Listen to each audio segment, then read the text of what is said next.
ಕಾಂತೇಶ್ಗೆ ticket ಕೈತಪ್ಪಿದ ಹಿನ್ನೆಲೆ ಕಾಂಗ್ರೆಸ್ಗೆ ಲಾಭ ಆಗುವಂತಹ ಸಾಧ್ಯತೆ ಹೆಚ್ಚಿದೆ. ಮಾಜಿ ಸಿಎಂಗಳಿಗೆ ಶುರುವಾಗ್ತಾ ಇದೆ ಇತ್ತ ಬಂಡಾಯದ ಬೇಗುದಿ. ಇತ್ತ ಹಾವೇರಿ ಲೋಕಸಭಾ ಕ್ಷೇತ್ರದಲ್ಲೂ ಶುರುವಾಗ್ತಾ ಇದೆ ಬಿಜೆಪಿಗೆ ಸಂಕಷ್ಟ. ಹಾಗಾದ್ರೆ ಏನ್ ಸಂಕಷ್ಟ ಅದು? ಪೈಪೋಟಿ ನಡೆಸಿದ ಮಾಜಿ ಮಂತ್ರಿಯಿಂದ ಈಗ ಭಾರಿ ಪೈಪೋಟಿ ಎದುರಾಗ್ತಾ ಇದೆ. ಬಿಜೆಪಿ ಟಿಕೆಟ್ ಪಡೆದಿರುವ ಬಸವರಾಜ ಬೊಮ್ಮಾಯಿ ಅವರಿಗೂ ಕೂಡ ಆತಂಕ ಮನೆ ಮಾಡಿದೆ. ಈಶ್ವರಪ್ಪ ಕಡೆಗಣನೆಯಿಂದ ಕುರುಬ ಮತ ಕೈ ತಪ್ಪುವಂತಹ ಆತಂಕ ಎದುರಾಗಿದೆ.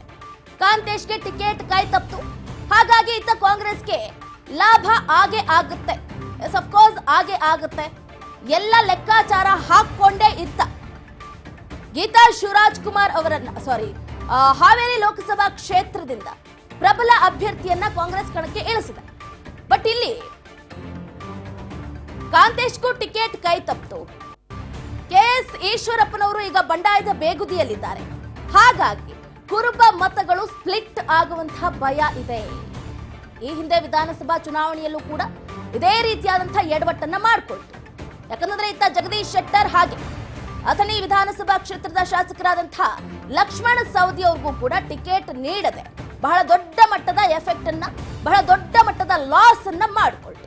ಆದ್ರೆ ಈಗ ಲೋಕಸಭಾ ಚುನಾವಣಾ ಸಂದರ್ಭದಲ್ಲೂ ಕೂಡ ಎಲ್ಲೋ ಒಂದು ಕಡೆ ಬಿಜೆಪಿ ಎಡುತ್ತಾ ಅನ್ನುವಂತಹ ಪ್ರಶ್ನೆಯೂ ಕೂಡ ಮೂಡ್ತಾ ಇರುವಂತದ್ದು. ಹಾಗಾದ್ರೆ ಕಾದ್ ನೋಡ್ಬೇಕಾಗುತ್ತೆ. ಲೋಕಸಭಾ ಚುನಾವಣೆಗೆ ರಣರಂಗ ಆಗ್ತಾ ಇದೆ. ಇತ್ತ ಶಿವಮೊಗ್ಗ ಲೋಕಸಭಾ ಕ್ಷೇತ್ರ ಹಾಗೆ ಹಾವೇರಿ ಲೋಕಸಭಾ ಕ್ಷೇತ್ರ.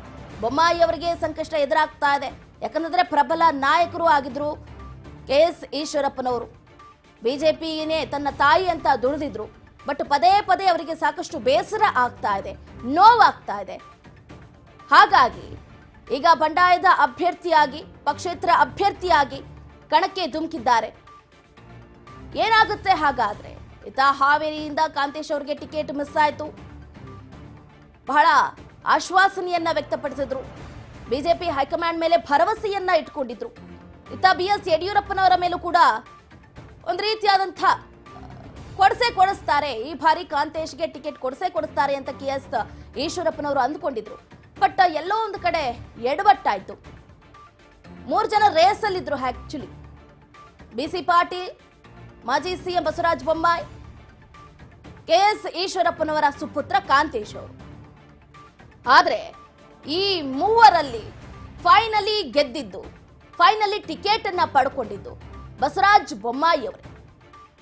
ಈಗಾಗಲೇ ನಾವು ಗಮನಿಸ್ತಾ ಇದ್ವಿ, ಲೋಕಸಭಾ ಚುನಾವಣೆಗೆ ಎಂಟ್ರಿ ಕೊಡೋದಕ್ಕೆ ಎಲ್ಲೋ ಒಂದು ಕಡೆ ಬಸವರಾಜ ಬೊಮ್ಮಾಯಿ ಅವರಿಗೆ ಅಷ್ಟು ಇಷ್ಟ ಇರಲಿಲ್ಲ.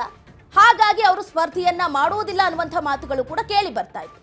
ಹಾಗಾಗಿನೇ ಕಾಂತೇಶ್ ಅವರಿಗೆ ಈ ಬಾರಿ ಲೋಕಸಭಾ ಚುನಾವಣೆಯ ಟಿಕೆಟ್ ಕೊಟ್ರೆ ಆಯ್ತು ಅಂತಾನು ಕೂಡ ಮಾತುಕತೆ ಚರ್ಚೆ ನಡೆದಿತ್ತು. ಆದ್ರೆ ಫೈನಲ್ ಟೈಮ್ನಲ್ಲಿ, ಲಾಸ್ಟ್ ಮಿನಿಟ್ ಅಲ್ಲಿ ಬಸವರಾಜ ಬೊಮ್ಮಾಯಿ ಅವರಿಗೆ ಹೈಕಮಾಂಡ್ ಮಣೆ ಹಾಕಿರುವಂತದ್ದು, ಹಾವೇರಿ ಲೋಕಸಭಾ ಕ್ಷೇತ್ರದ ಟಿಕೆಟ್ ಅನ್ನ ನೀಡಿರುವಂತದ್ದು.